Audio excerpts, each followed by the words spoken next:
The morning sun rose over the skyline of Boston, casting golden light over the Charles River and the city's iconic brick buildings.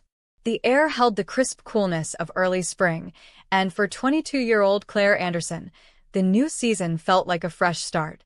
She was a graduate student at Boston University, studying social work, and though her schedule was packed with classes, part-time work, and volunteer hours, she welcomed the busy rhythm. Claire had always been the kind of person who wanted to make a difference, to give back in any way she could, even when her own life felt uncertain. Claire grew up in Worcester, a smaller city about an hour west of Boston. Her parents had always encouraged her to work hard, and though finances were tight, they taught her the value of kindness, persistence, and never giving up on dreams. Those lessons carried her through high school, into college, and now into graduate school. She had chosen social work because she wanted to help people who, like her own family at times, had felt the weight of hardship. One afternoon, Claire found herself rushing across campus, arms full of books, when she collided with someone coming out of the student center. Her papers scattered across the sidewalk, and she dropped to her knees to gather them, embarrassed. "I'm so sorry," the man said quickly, crouching down to help. He was about Claire's age, with sandy blonde hair, worn jeans, and a Boston Red Sox cap. His smile was easy, the kind that carried warmth. "It's fine, really," Claire replied, tucking her hair behind her ear as she collected her notes. "Here," he said, handing her a notebook. "I think this is yours." She nodded gratefully. "Thanks." They stood at the same time and he introduced himself. "I'm Ryan Miller. I just transferred here from Chicago. Business major." "Claire Anderson," she replied. "Social work. Welcome to Boston." That moment was simple, fleeting, but it became the first thread in a story that would change Claire's life in ways she couldn't yet imagine. Over the next few weeks, Claire saw Ryan more often. Sometimes it was in the library, where he worked on case studies with his classmates. Other times it was at the student center, grabbing coffee. Their conversations were easy, lighthearted at first, but gradually more meaningful. Ryan told her about his family back in Chicago, about how he wanted to start his own nonprofit someday to support young entrepreneurs in struggling neighborhoods. Claire shared her own dream of creating safe community spaces for children and families who needed them. They both cared deeply about people, and that common ground drew them together. One evening, after a long day of classes, Claire stopped by a small diner near campus for dinner. To her surprise, Ryan was there too, hunched over a laptop. He waved her over. "Sit with me? I could use the company," he said. She agreed, and they ended up talking for hours. Ryan admitted that transferring to a new city had been harder than he'd expected. "I thought I'd adjust quickly, but honestly, I felt lost. Like I'm not sure if I made the right choice." Claire nodded, understanding. "I know that feeling. When I first moved here, everything felt overwhelming. But it gets better. Sometimes it just takes finding people who make the city feel smaller, more familiar." Ryan smiled. "Like you." She laughed softly. "Maybe like me." That night, as they walked out into the cool Boston air, Claire realized something important.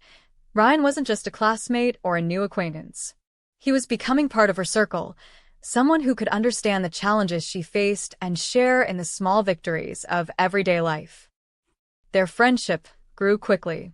Ryan joined Claire at the community center where she volunteered, helping with after-school programs for kids. He wasn't great at tutoring math, but he had a knack for listening and encouraging. The kids loved him, and Claire admired the way he connected so easily with them. One afternoon, as they walked home from the center, Ryan said quietly, "You know, every time I come here, I feel like I'm reminded of what really matters. Not grades, not job offers, but people. Relationships. The impact we leave behind." Claire glanced at him, struck by the sincerity in his voice. "That's exactly why I chose this path. Because tomorrow isn't promised, but the way we treat others today, that's what lasts." Ryan looked at her then with a thoughtful expression. "The promise of tomorrow," he said softly, almost as if the words themselves held weight. Claire smiled. "Yes. The promise of tomorrow." Those words stayed with them, becoming a kind of unspoken motto as they faced the ups and downs of school, work, and life. But life, as it often does, tested them. One cold December night, a severe snowstorm swept through Boston. The city shut down, buses stopped running, and students were advised to stay indoors. Claire was at the community center when the storm hit, along with a dozen children whose parents hadn't been able to pick them up in time. The power went out, plunging the building into darkness. The children grew anxious, some crying, others clinging to their coats. Claire tried to stay calm, gathering them in a circle, but inside, she felt panic rising. Then the doors burst open, and Ryan appeared, snow clinging to his jacket. He had walked nearly 2 miles through the storm when he realized Claire was still at the center.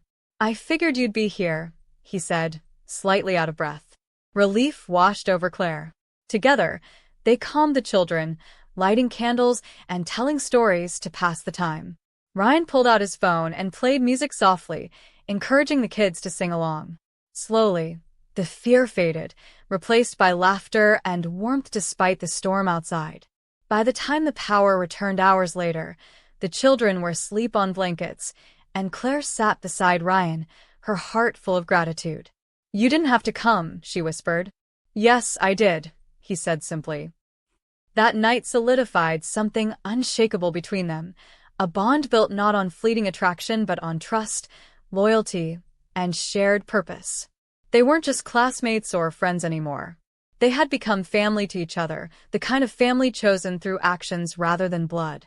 The months that followed weren't easy.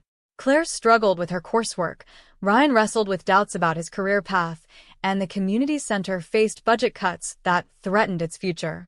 But every challenge brought them closer, reminding them of why they fought so hard, the promise of tomorrow. Together, they organized a fundraiser to save the center. Ryan reached out to local businesses for donations, while Claire coordinated volunteers and spread the word. The event brought the community together in ways neither of them had expected. Students, neighbors, parents, all standing side by side to support a place that had given so much. When the fundraiser succeeded, raising enough to keep the center open another year, Claire stood on the stage, looking out at the smiling faces. She caught Ryan's eye in the crowd, and he gave her a thumbs up. At that moment, she realized they weren't just fighting for the center. They were fighting for hope, for the future of the kids, for the belief that tomorrow could always be brighter. Years later, Claire would look back on those days with awe. She became a social worker, helping families across Boston find stability and strength. Ryan went on to start his nonprofit, Building Opportunities for You.